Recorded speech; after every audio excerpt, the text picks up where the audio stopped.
예, 이 시간에는 의사표시의 효력 발생과 조건 및 기한에 대해서 보도록 하겠습니다. 예, 의사표시는 언제 효력을 발생하느냐? 예, 상대방에게 이 도달되는 순간 효력을 발생합니다. 그리고 이제 도달의 구체적 의미는 다음 화면에서 보시겠고, 표의자가 통지를 발하고 사망하거나 또는 이제 제한 능력자라고 하는 것은 이제 미성년자나 또는 뭐 그 피성년 후견 뭐 그 심판 받거나 뭐 이런 사람들을 말하는 겁니다. 근데 이런 제한 능력자의 행위는 취소를 할 수가 있어요. 일반적으로. 예, 그런 점이 보통의 그 능력자, 보통 사람들하고 다른 겁니다. 일반인하고 다른 거죠. 그래서 그 사망하거나 제한 능력자가 되어도 의사표시의 효력은 영향이 없어요. 원래는 일반인이었을 때 의사표시를 발했으니까 그렇게 하는 게 맞겠죠. 그리고 이게 이제 그 후에 상대방에게 도달하면은 그 사망하고 도달 사이에 시간적 간격이 있는 경우가 있을 수 있겠죠. 편지를 붙이고 나서 발송하고 나서 사망하고 그 후에 도달이 된달지 뭐 이런 경우. 이랬을 경우에는 효력에 영향이 없기 때문에 상속인이 그 의사표시의 효과가 귀속되고 상속인에게 제한 능력자임을 이유로 취소 등을 할 수 없는 거죠. 예. 의사 편지를 붙이고 나서 도달 전에 뭐 법원으로부터 뭐 성년 후견 심판을 받았달지 뭐 이렇게 됐을 때 문제죠. 그리고 말씀드렸듯이 제한 능력자라는 것은 미성년자, 피성년 후견인, 피한정 후견인, 뭐 피특정 후견인 민법 조문에 나와 있습니다. 이게 뭘 의미하는지는 이건 엄격하게는 법률 행위 부분이 아니라 다른 부분이라서 시험 범위에 포함 안 됩니다만은 이 시험 범위에 포함되는 이 의사표시 효력 발생을 이해를 하려면 제한 능력자가 뭔지를 알아야 되죠. 그러니까 제한 능력자가 이런 것들이다라는 걸 알아야 되고 미성년자는 19세 법이 바뀌었습니다. 20세에서 나머지 제한 능력자는 법원으로부터 그러한 후견 개시의 심판을 받은 자를 말하는 거죠. 예, 아주 중요한 개념 도달이 뭐냐? 사회관념상 상대방이 통지의 내용을 알 수 있는 객관적인 상태. 예, 의사표시를 발해가지고 그 의사표시에 상대방이 그 의사표시의 내용을 알 수 있는 객관적 상태에 있으면 도달됐다고 봅니다. 객관적 상태가 뭐냐? 그러니까 상대방이 통지를 현실적으로 수령하지 않아도 돼요. 그 다음에 통지의 내용을 알았을 필요도 없어요. 예를 들어서 그 가족이 내용 증명 우편을 받았다. 예, 그렇게 되면은 상대방이 의사표시의 상대방은 아니지만 그 가족이 받았지만 현실적으로 그 상대방이 현실적으로 수령을 하지는 않았고 통지의 내용을 안 것도 아니지만은 그것도 도달된 걸로 봅니다. 그 다음에는 뭐 가족이 그걸 그 의사표시 상대방에 전달 안 했더라도 도달은 된 걸로 봅니다. 가족이 받았던 한. 예, 그리고 이 민사소송법상에는 이제 서류 같은 것을 상대방에게 그 송달을 하도록 돼 있죠. 예, 그 송달이라는 개념은 최근 판례가 나왔는데 도달하고는 구별되는 개념입니다. 그래서 판례가 뭐라고 하냐면 판례 문구를 제가 여기다가 기재를 해놨는데 읽어보겠습니다. 도달은 민사소송법상의 송달보다는 탄력적인 개념이다. 그래서 송달 장소 등에 관한 민소법의 규정을 유추 적용할 것이 아니다.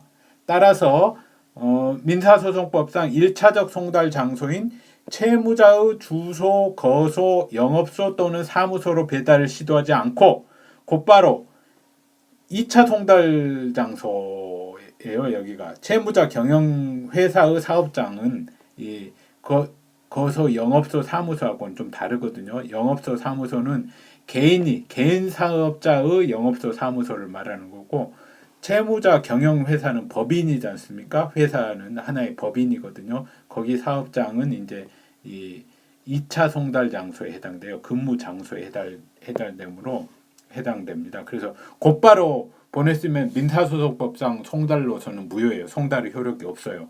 그런데 이 민법상 도달은 된 걸로 봐요. 이 민소법상에 그러니까 송달에 관한 민소법 규정은 어긴 거죠. 2차 송달 장소로 바로 보내버렸으니까.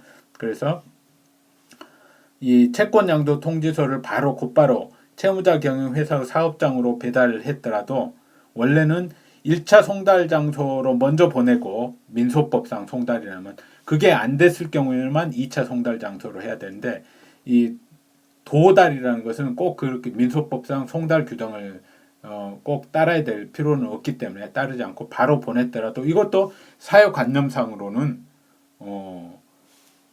상대방이 통제 내용을 알 수 있는 객관적 상태라고 보는 거죠. 예, 타당한 아주 판결이죠. 그래서 채권양도 통지서가 배달되었더라도 수령자가 그 회사의 사무원이면 채무자에게 도달되었다고 인정하는 겁니다. 예. 채권양도 통지는 뭐 소송에서 서류를 송달하는 게 아니니까요. 예, 자, 또 다른 도달의 예를 보겠습니다.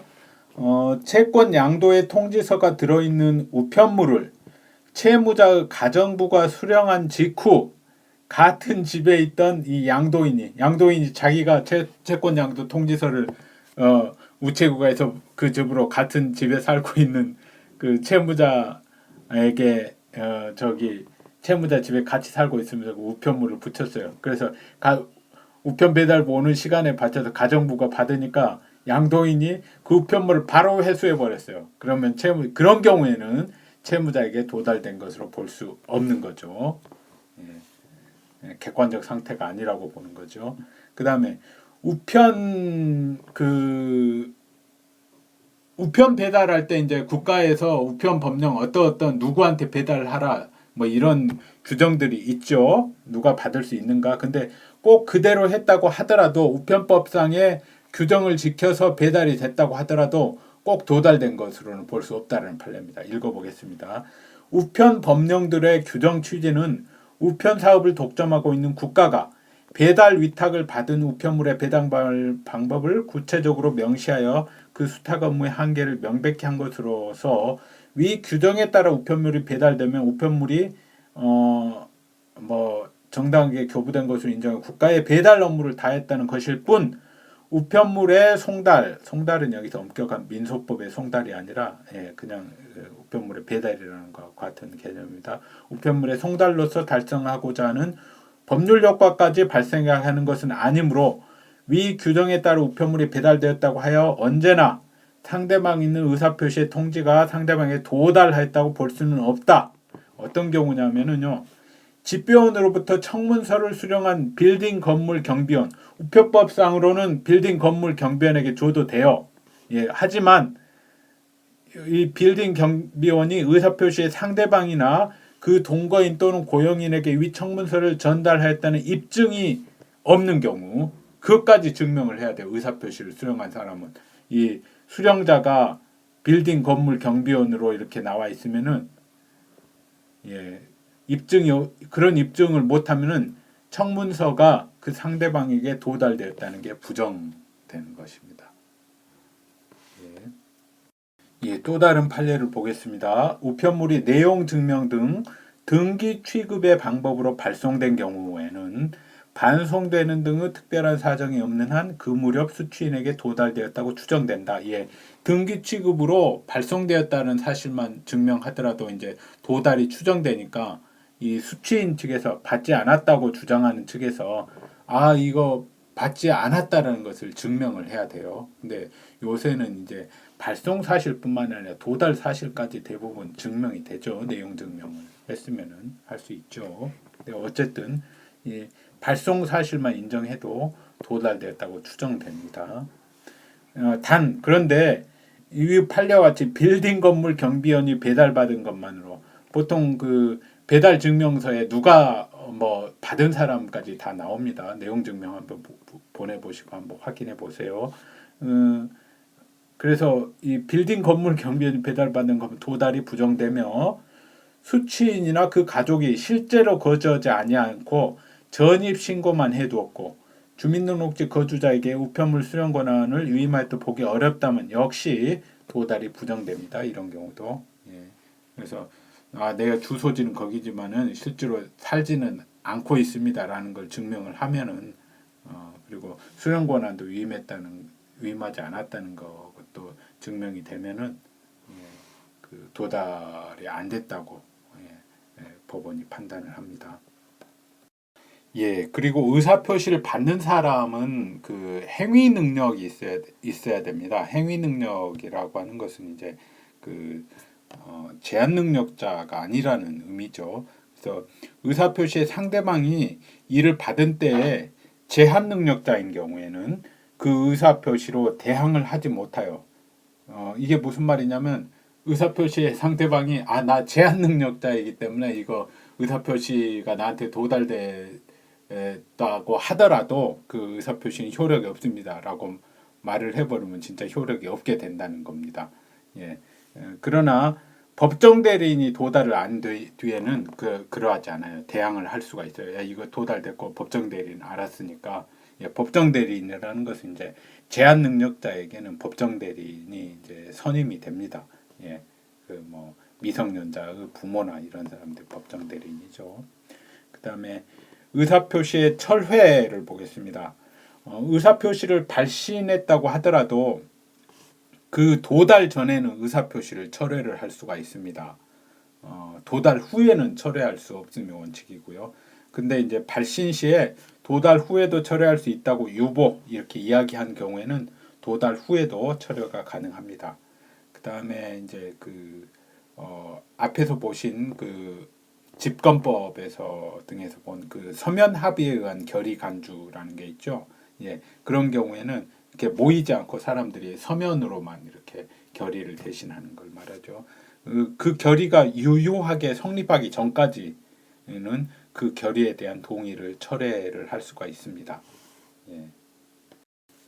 그 다음에 이 의사표시 중에서 이제 상대방 없는 단독행위가 있다고 말씀드렸죠. 그 법률행위 유형 중에 단독행위 중에서 그런 경우에는 이제 그 의사표시가 도달이라는 개념이 있을 수가 없죠. 그런 경우에 의사표시가 완성된 때 효력이 발생합니다.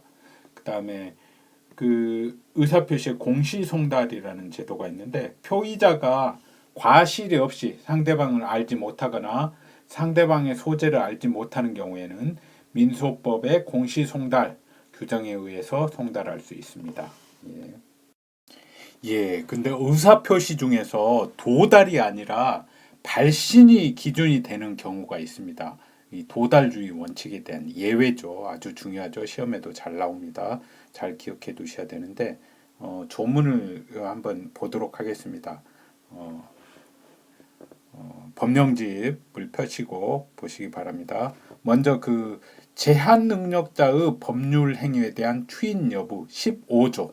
예, 이때는 읽어보겠습니다. 15절을 제한 능력자의 상대방은 제한 능력자가 된 후에 그에게 1개월 이상의 기간을 정하여 그 취소할 수 있는 행위를 추인할 것인지 여부에 확답을 촉구할 수 있다. 능력자로 된 사람이 그 기간 내에 확답을 발송하지 아니하면 그 행위를 추인한 것으로 본다. 예, 1개월 내에 발송을 하지 않으면은 행위를 추인한 것으로 간주가 됩니다. 발송주의가 되죠. 도달주의가 아니라. 그 다음에 131조 무권 대리 행위에 대한 본인의 추인 여부. 131조를 읽어보겠습니다. 대리권 없는 자가 타인의 대리인으로 계약을 한 경우에 상대방은 상당한 기간을 정하여 본인에게 그 추인 여부의 확답을 최고할 수 있다. 본인이 그 기간 내에 확답을 바라지 아니한 때에는 추인을 거절한 것으로 본다. 이런 겁니다. 이것도 확답을 바라지 아니하면이죠. 그 다음에 455조는 채무 인수, 채권 양도가 아니라 이번엔 채무 인수예요. 채무 인수가 효력을 가지려면은 채권자가 승낙을 해야 됩니다. 면책적 채무 인수라고 해가지고 원래의 전 채무자는 채무에서 벗어나고 새로운 채무자가 채무를 인수하려면 당연히 채권자의 승낙이 있어야 되죠. 예, 그럴 때도 455조에서 그 발신주의를 택하고 있습니다. 한번 읽어보도록 하죠. 455조. 455조는 이렇게 됐어요. 454조하고 이제 연결돼서 봐야 되는데 454조는 제3자가 채무자와의 계약으로 채무를 인수한 경우에는 채권자의 승낙에 의하여 효력이 생긴다. 예. 그다음에 채권자의 2항은 채권자의 승낙 또는 거절의 상대방은 채무자나 제3자이다. 해가지고 455조는 전조의 경우에 제3자나 채무자는 상당한 기간을 정하여 승낙 여부의 확답을 채권자에게 최고할 수 있다. 2항은 채권자가 그 기간 내에 확답을 발송하지 아니한 때는 거절한 것으로 본다. 예, 이것도 발신주의를 택하는 거죠. 이 제한능력자 법률행위에 대한 추인 여부 관련해서 미성년자가 법정 대리인의 동의 없이 한 법률행위는 이렇게 취소가 가능하거든요. 그래서 이 추인을 해버리면 이제 취소를 더 이상 할 수 없으니까 추인할 것인지 여부를 이렇게 물어보는 겁니다. 15조 같은 경우는. 그 다음에 피성년 후견인 같은 경우에는 법률행위는 법정 대리인의 동의하에 동의를 얻어가지고 했더라도 피성년 후견인이 했으면은 동의를 얻어서 했더라도 취소 가능합니다. 그 다음에 피한정 후견인과 피특정 후견인이 한정 후견인이나 특정 후견인의 동의 없이 동의를 얻어서 했으면 취소할 수 없는데 동의 없이 행한 후견인 동의 필요 법률행위 이 사람들이 이제 그 피성년 후견인하고 좀 달리 특정한 행위만 동의를 동의 얻지 않고 했을 경우에 이제 취소 가능한 것입니다. 예, 그 다음에 사단법인 사원총회 소집 통지, 예, 이것도 역시 발신주의 원칙이고 71조 읽어 보셔야 됩니다. 그 다음에 격지자 간의 계약, 예, 이것도 발신주의가 택하고 있습니다. 격지자 간의 계약은 한번 읽어 보기로 하겠습니다. 531조, 예, 격지자 간의 계약은 승낙의 통지를 발송한 때 성립한다. 예, 승낙의 통지가 상대방에게 도달할 때가 아니라 서로 떨어져 있는 경우에는 발송 시에 계약이 성립합니다. 예, 조건부 법률행위를 보겠습니다. 조건부 법률행위는 법률행위 효력의 발생 또는 소멸에 관해서 조건을 붙인 법률행위입니다. 조건이라고 하는 것은 기한하고 다른 거죠.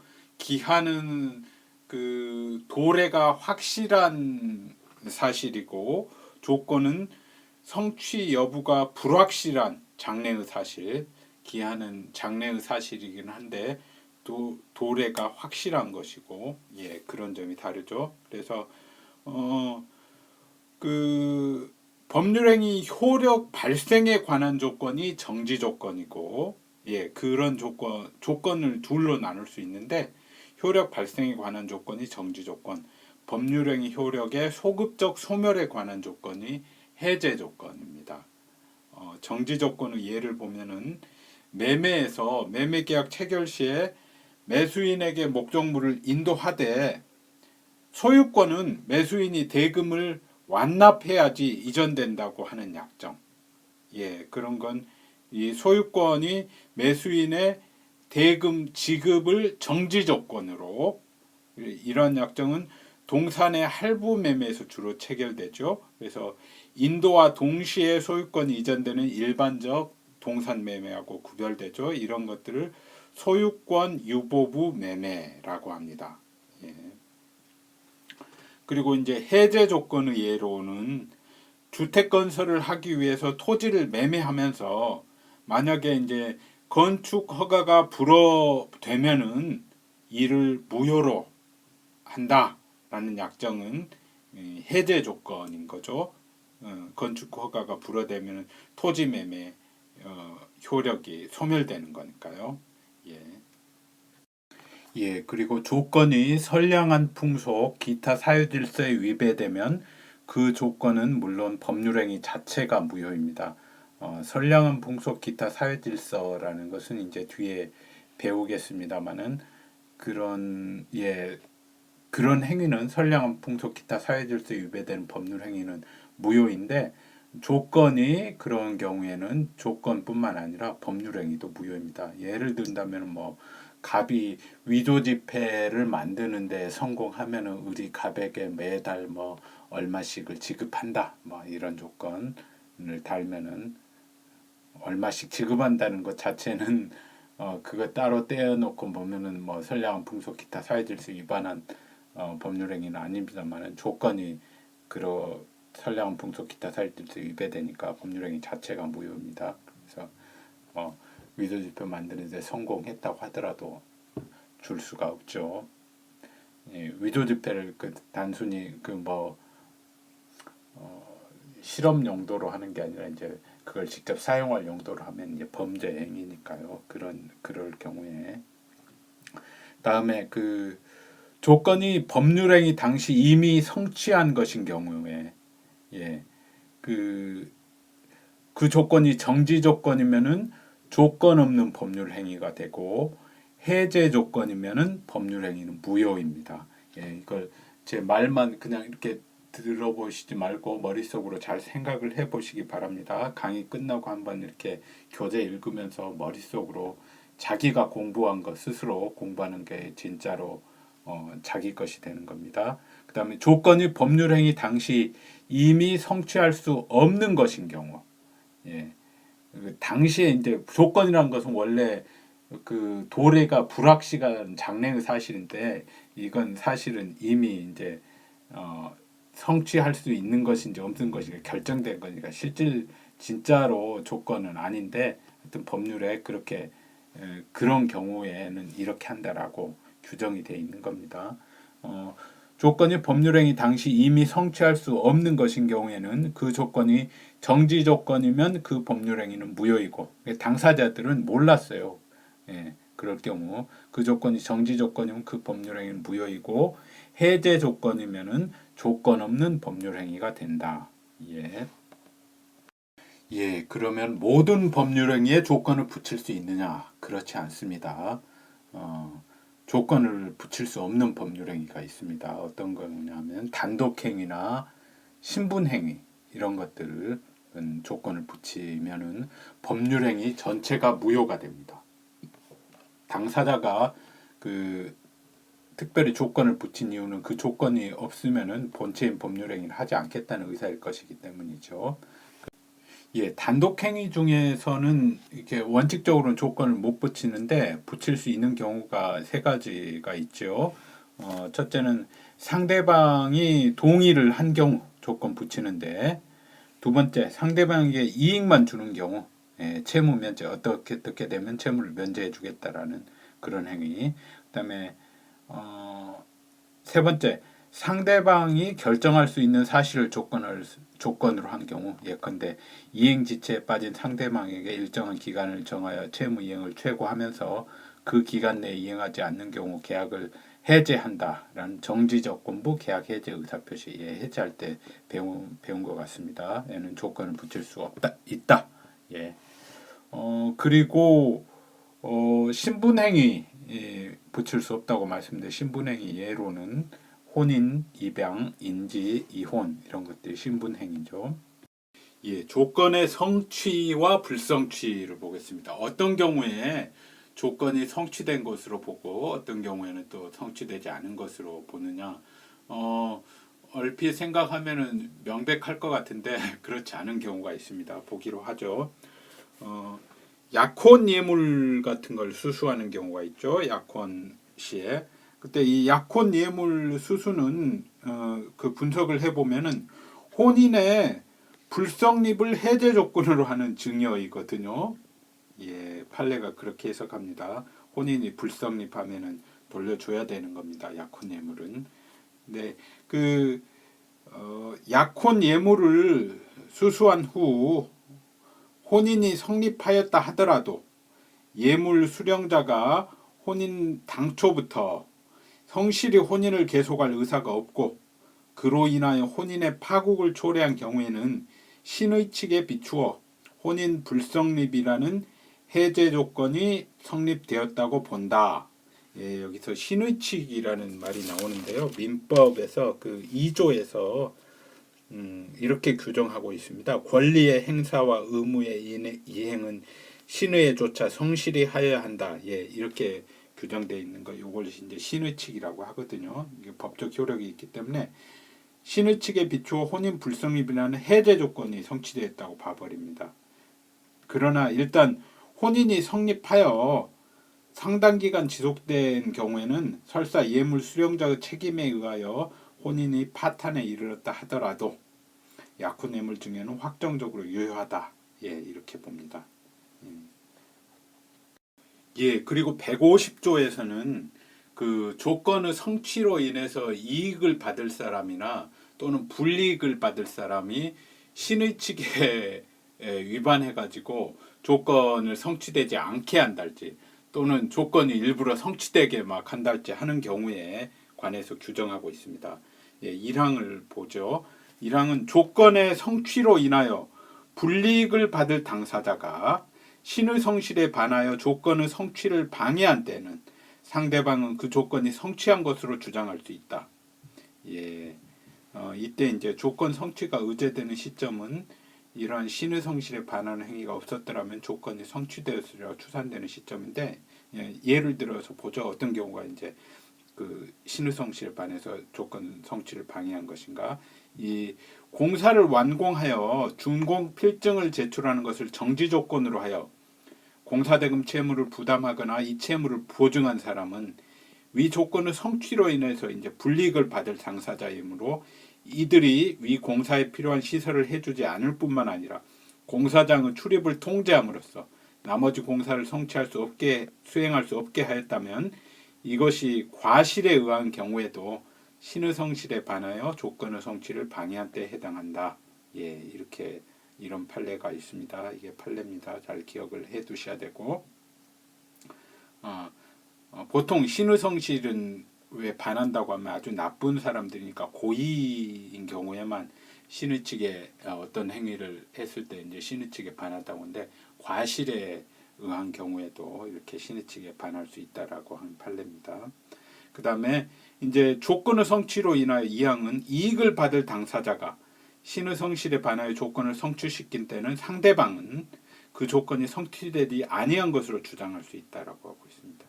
예, 예컨대 약혼 예물을 교부한 사람의 책임에 의하여 혼인이 성립되지 않은 경우 그는 그 교부한 사람 혼인의 불성립의 해제 조건이 성취되었음을 주장하며 예물 반환을 청구할 수 없습니다. 예, 조건부 법률행위의 이제 효력을 보겠습니다. 조건이 성취된 경우를 보면은 먼저 읽어보죠. 147조에서 규정을 하고 있어요. 147조 1, 2항은 정지 조건 있는 법률행위는 조건이 성취한 때로부터 그 효력이 생기고 해제 조건이 있는 법률행위는 조건이 성취한 때로부터 그 효력을 잃는다. 당사자가 조건 성취의 효력을 그 성취 전에 소급하게 할 의사를 표시한 때는 소급표가 있으나 제3자의 권리를 해하지는 못한다. 이건 당연한 말이죠. 당사자 의사 표시를 제3자 권리를 뭐 해하는 것은 그건 당연한 원칙이고, 근데 이제 여기서 조건 성취의 효력을 성취 전에 소급하게 의사를 표시한다. 이 말은 이제 정지 조건의 경우에 해당되죠. 해제 조건의 경우에는 원칙적으로 소급하니까요. 예. 그리고 그 다음에 여기 효력이 생긴다라는 말은 통상의 법률행위 효력하고는 좀 다른 말이죠. 이 정지 조건이 성취 여부가 불투명한 경우에도 아직 확정되지 않은 경우에도 조건부 권리로서는 효력이 있으니까요. 그게 이제 이 조건 성취 전에 어떤 효력이 있는가가 이제 나와 있거든요. 조건부 권리 처분 등을 할 수 있어요. 조건의 성취가 미정인 권리 의무도 처분, 상속, 보존 또는 담보로 할 수 있어요. 예. 정지 조건이라고 할지라도. 그 다음에 그러니까 권리로서 효력이 있는 거죠. 그래서 여기서 그 정지 조건을 보면 조건이 성취할 때로부터 효력이 생긴다 이 말은 그 효력이 생긴다는 말은 좀 다른 말이에요. 보통의 효력 발생하고는. 그 다음에 조건부 권리의 이 침해 금지. 예, 조건 있는 법률행위 당사자는 조건 성부가 미정인 동안에 조건의 성취로 인하여 생길 상대방의 이익을 해하지 못한다. 예, 권리니까 이익을 해야만 안 되죠. 그래서 손해배상 청구권이 있어요. 일방이 조건부 권리 침해를 행위를 하였고 그 뒤에 조건이 성취되면 상대방은 손해배상 청구가 가능하고요. 그 다음에 조건부 권리의 조건을 등기한 경우에는 조건부 권리를 침해하는 처분 행위는 조건 성취의 효과를 제한하는 한도 내에서 무효이고 조건이 등기되지 않는 경우는 그 처분 행위로 인하여 권리를 취득한 제3자에게 대항할 수 없습니다. 예컨대 해제 조건부 증여로 인한 부동산 소위 등과 함께 그 해제 조건을 등기했어요. 예, 이런 경우에는 수증자가 제3자에게 소위 등을 격려한 후 그 해제 조건이 성취되면 그때부터 소유권은 등기 전에도 증여자로 복귀합니다. 예, 그래서 제3자의 소위 등은 말소 대상이에요. 예, 그리고 기한부 법률행위 보겠습니다. 이제 기한부 법률행위라고 하는 것은 이제 그 서두에 말씀드렸듯이 법률행위 효력의 발생 또는 소멸은 확정돼 있고 다만 그 시점을 장래 도래가 확실한 사실의 발생에 의존케 하는 법률행위. 예. 그래서 그 조건부 법률행위가 정지조건부, 해제조건부로 나누듯이 기한부 법률행위는 시기부 법률행위와 종기부 법률행위가 있습니다. 시기부 법률행위라고 하는 것은 그 기한이 도래한 때로부터 효력이 생기고, 예, 종기부 법률행위는 기한이 도래한 때부터 그 효력을 잃는다. 예, 그래서 근데 이제 또 하나 시기부, 종기부 이렇게 나누어지는데 또 이제 시점이 확정되지 않는 불확정 기한부 법률행위도 도래해요. 도래는 확실한데 그 시점은 확실하지 않는 게 예를 들어서 A가 사망하면 갑이 A의 자서전을 출판하기로 하는 계약. 예. 사망은 사람이니까 사망은 할 텐데 언제 시점인지는 확정되지 않죠. 예, 불확정 이 경우에는 불확정 시기부 법률행위라고 할 수 있겠네요.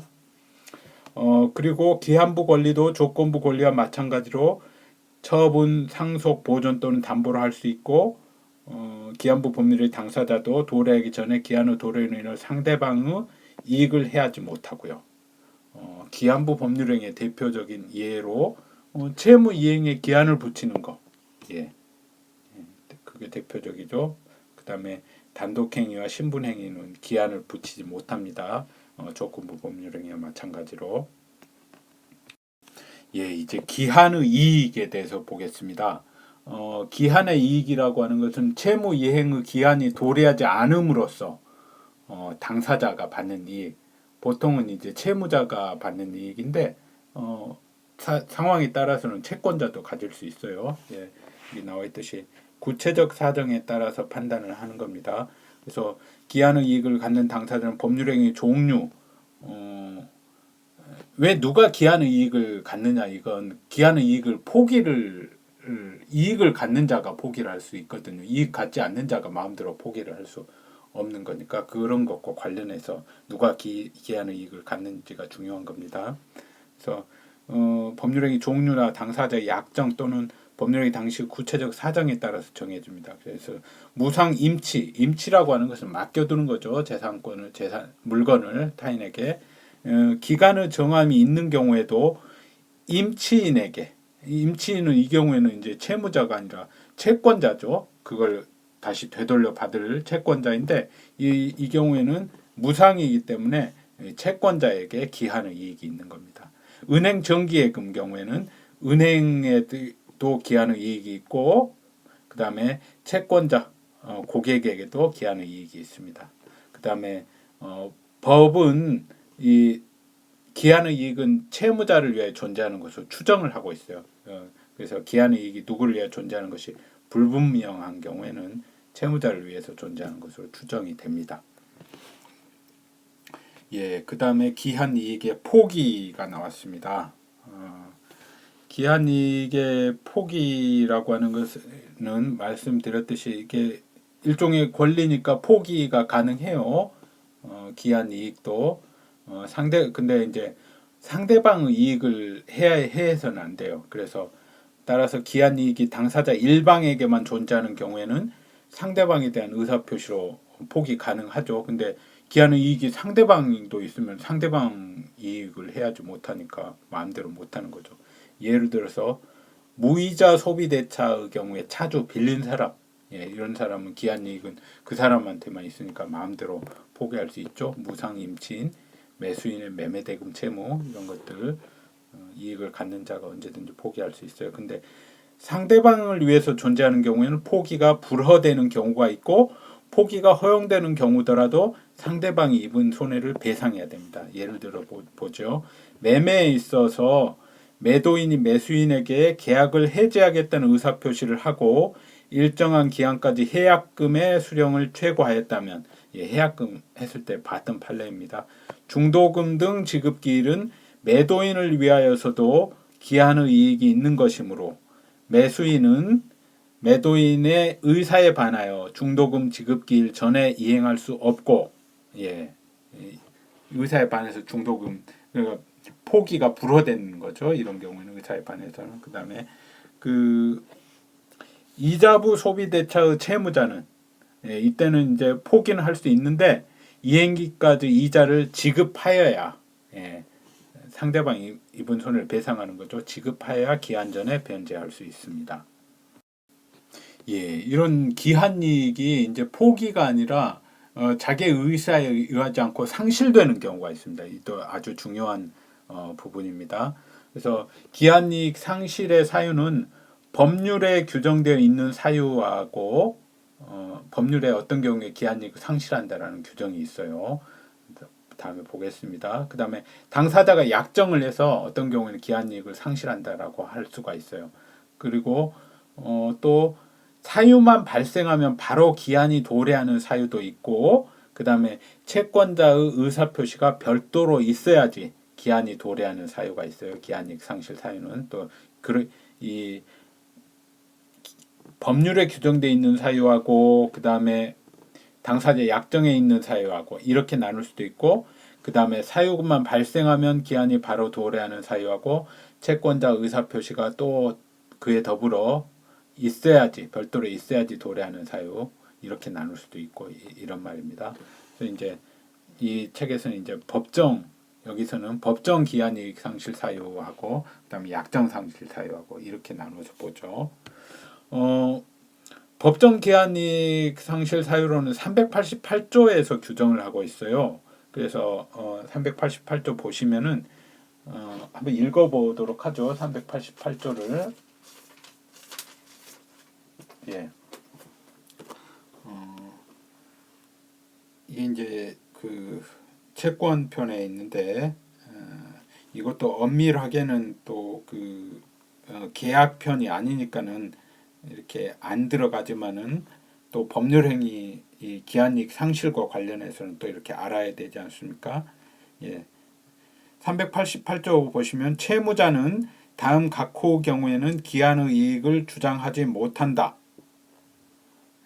그래서 1호 채무자가 담보를 손상 감소 또는 멸실하게 한 때, 2호 채무자가 담보 제공 의무를 이행하지 아니한 때. 1호 사유 보면 담보라고 하는 것은 채무자의 일반 재산이 아니라 물적 담보, 뭐 저당권 설정할지 안달지 이런 거죠. 그 다음에 저당물이죠. 저당물 그러니까 그 다음에 인적 담보, 뭐 연대 보증인을 세웠든지 그냥 보증인을 세웠든지 이런 거죠. 그 다음에 손상 감소 멸실이라는 것은 담보 가치를 저하 또는 소멸시키는 행위, 사실행위뿐만 아니라 법률행위도 포함됩니다. 예를 들면 법률행위로 어떤 경우냐면은 채무자가 양도담보의 목적이 된 채권을 다시 제3자에게 양도하고 이게 양도담보의 목적이 된 채권도 담보죠. 근데 그걸 제3자에게 양도해 줘 버렸어요. 그리고 뒤에 양도에 대해서만 자기가 양도담보 해준 거에 대해서는 그 확정일자 있는 증서에 의해서 통지를 하지 않고 채무자에게 이 뒤의 양도에 대해서만 확정일자 있는 증서에 의한 통지를 한 경우에는 그런 경우에는 담보가 채권자에 대한 양도담보권자에 대한 담보를 소멸시켜 버리는 거가 되죠. 네. 그래서 그 다음에 손상 감소 멸실만 있으면 되고 여기 이로 인해서 피담보 채권의 담보에 부족이 생길 필요는 없죠. 손상 감소 멸실만으로 기한이익이 상실된다고 나와 있으니까. 그 다음에 채권자의 그 저당물 보충 청구권, 저당권 할 때 배웠습니다. 행사에 따라 채무자가 저당물을 보충한 경우, 그럴 때는 이제 보충이 돼버렸으니까 기한이익 상실을 주장할 수 없게 되고요. 그 다음에 채무자가 담보 제공 의무를 이행하지 아니한 때 2호이고, 그 다음에 이제 다른 법률인데 채무자 회생 및 파산에 관한 법률에 보면은 채무자가 파산 선고를 받은 때, 그때는 여기 보시면 기한부 채권은 파산 선고 시에 변제기 이런 것을 본다. 이렇게 되어 있습니다. 이때도 이제 기한이익이 상실되는 거죠. 근데 이제 이 388조의 사유 발생의 경우에는 이 채무자가 기한의 이익을 주장하지 못한다고 규정되어 있으므로 곧바로 기한이 도래하는 것이 아니라 채권자가 이행을 청구해야지 기한이 도래합니다. 근데 채무자의 파산 선고 시에는 곧바로 이행 청구 안 해도 곧바로 기한이 도래합니다. 그 다음에 이 기한이익 상실 약정을 하는 경우, 이 경우도 이제 두 가지로 나누어집니다. 그 곧바로 기한이 도래하는 경우하고 그 사유 발생하면은 그 다음에 별도로 또 그 의사 표시를 해야지 기한이익 상실의 의사 표시를 해야지 기한이 도래하는 경우 이렇게 두 가지로 나눌 수 있는데 이 전자의 경우를 이제 정지조건부 기한이익 상실 약정이라고 합니다. 그래서 그리고 후자는 형성권적 기한이익 상실 약정 이라고 하고요. 그다음에 이 양자 중 기한이익 상실 특약이 양자 중 어느 것에 해당하느냐는 그 의사 해석의 문제라고 판례는 봅니다만은 명백히 정지조건부 기한이익 상실의 특약이라고 볼 만한 사정이 없으면은 형성권적 기한이익 상실의 특약이라고 봐버립니다. 판례는. 그래서 채무자가 약정한 의무의 이행을 한 번이라도 지체했을 경우 기한의 이익을 잇고 즉시 채무금 전액을 완제한다라는 문구가 있는 경우도 이것도 그 정지조건부 기한이익 상실의 특약이라고 보지 않고 형성권적 기한이익 상실 약정이라고 봤어요. 그래서 그러니까 이것만으로 이행기가 도래하는 게 아니라 채무자가 이행 청구 의사 표시를 해야 된다라는 거죠. 그래서 이 판례 입장은 채권자의 기한이익 상실 의사 표시가 없어도라는 이 정도의 문구가 있어야지 정지조건부 기한이익 상실 약정으로 판단되는 것으로 보입니다. 그래서 형성권적 기한이익 상실 약정이 있는 그러면은 할부채무는 매달 얼마씩 채무의 이행기가 도래하는 채무죠. 그런 경우에 기한이익 상실 사유 발생 효과는 각 할부금에 대해서 그 각 변제기 도래시마다 그때부터 순차로 소멸시효가 진행돼요. 한꺼번에 바로 소멸시효가 진행되지 않고. 그러니까 채권자 입장에서는 좋죠. 그런 면에서는. 그래서 채권자가 특히 잔존 채무 전액의 변제를 구하는 취지의 의사를 표시해야만 그때부터 전액에 대해서 소멸시효가 진행이 됩니다. 이렇게 이제 그 형성권적 기한이익 상실이라고 이렇게 해석이 되는 경우에는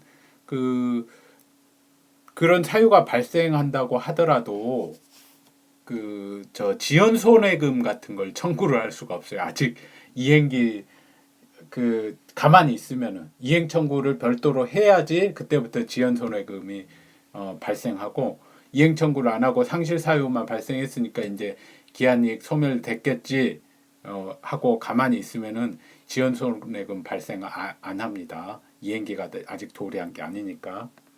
예, 그 다음에 이 특수한 불확정 기한을 보겠습니다. 일견 겉보기에는 조건 같아 보이는데 판례가 기한이라고 보고 하는 경우에 한번 보겠습니다. 계약 등의 법률행위의 발생 여부가 불확실한 장래 사실의 발생이 부관, 조건이나 법률행위, 조건이나 기한 등을 총칭해서 이제 부관이라고 하거든요. 이 부관으로 붙여졌음에도 이걸 조건이라고 보지 않고 발생 여부가 불확실한 장래 사실이니까 원칙적으로는 조건이죠. 근데 기한이 될 수가 없는데 그걸 조건이 아니라 불확정 기한. 예. 불확정 기한은 명백히 보면은 그 도래는 확실하고 그 시점만이 불명확한 건데 불확정 기한으로 해석되고 특히 이제 채무 이행 기한이죠. 그 사실이 발생한 때는 물론이고 또 중요한 게 발생하지 않는 것으로 확정한 때에도 그 기한이 도래한 것으로 보는 경우가 있습니다. 예, 제가 좀 약간 그렇게 웃으면서 이야기를 했는데 사실은 아주 합리적인 해석이죠. 구체적인 사안을 보기로 하겠습니다. 임차인과 임대인이 점포 임대차 계약을 합의 해제하면서 임대인이 지급받은 계약금과 중도금을 그 점포가 타에 분양되거나 임대된 때 반환하기로 했어요.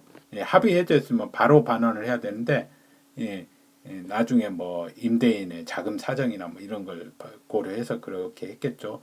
분양 임대된 때 반환하기로 했어요. 요건 이제 임대될지 안 될지는 명백히 보면 이건 불확실하니까 조건이라고도 할 수 있는데 겉보기에는 그래서 실질적으로는 이건 불확정 기한인 거죠. 임대인이 이를 자 보십시오. 제3자에게 무상대여하고 1년 5개월이나 그대로 지나간 사안에서 대법원은 이를 이행기한으로 해석하고 그 사실의 발생이 불가능하게 되었다고 평가하여 이행기한이 도래했다고 판시했습니다. 그래서 불확정 이행기한인 경우에는 그 사실이 발생한 경우뿐만 아니라 발생하지 않은 것으로 확정된 경우에도 이행기한이 도래한 것으로 보는 거예요. 아주 중요한 겁니다. 다음 또 보겠습니다. 다른 판례. 그러니까 이건 법률행위 해석상 그건 조건으로 할 수 없고 조건 같아 보이지만은 이건 불확정 기한으로 봐야 된다라고 판례가 해석하는 거고 그 해석이 타당한 거죠. 다음 판례를 하나 더 보겠습니다. 이번에는 그 회사가 직원들에게 일정 기간 내에 희망퇴직 신청을 하면은 회사 정리 계획이 인가된 날로부터 1월 이내에 평균 임금 3월분의 퇴직 위로금을 지급하겠다고 약속을 했어요. 옛날 판례니까 이제 회사 정리 계획이라는 옛날 용어가 있습니다. 지금은 뭐 회생 절차 이런 거죠. 약속하였고 직원이 그 지정 기간에 희망퇴직 신청을 하였는데 그 후 그 회사에 대한 회사 정리 절차가 폐지가 되어 버렸어요. 그래서 정리 계획 인가를 받을 수 없는 것으로 확정된 사안에서도 판례는 여기 밑줄 그은 부분 아주 중요한 법리예요. 시험에 그대로 나올 수 있어요. 부관이 붙은 법률행위에 있어서 부관에 표시된 사실이 발생하지 아니하면 채무를 이행하지 않아도 된다고 보는 것이 상당한 경우에는 조건으로 보아야 하고 표시된 사실이 발생한 때는 물론이고 반대로 발생하지 아니한 것으로 확정된 때에도 그 채무를 이행해야 한다고 보는 것이 상당한 경우에는 표시된 사실의 발생 여부가 확정되는 것을 불확정 기간으로 정한 것으로 보아야 한다고 하고 이 1월 이내에 지급하겠다고 하는 거 회사 정리계 인가된 날로부터 1월 이내에 요건 조건이 아니라 불확정한 사실의 도래를 변제기로 정한 것이다 해서 정리 계획 인가를 받을 수 없는 것으로 확정됐으므로 그때 기한이 도래했다고 판시했습니다. 그래서 줘야 된다라고 판결한 겁니다.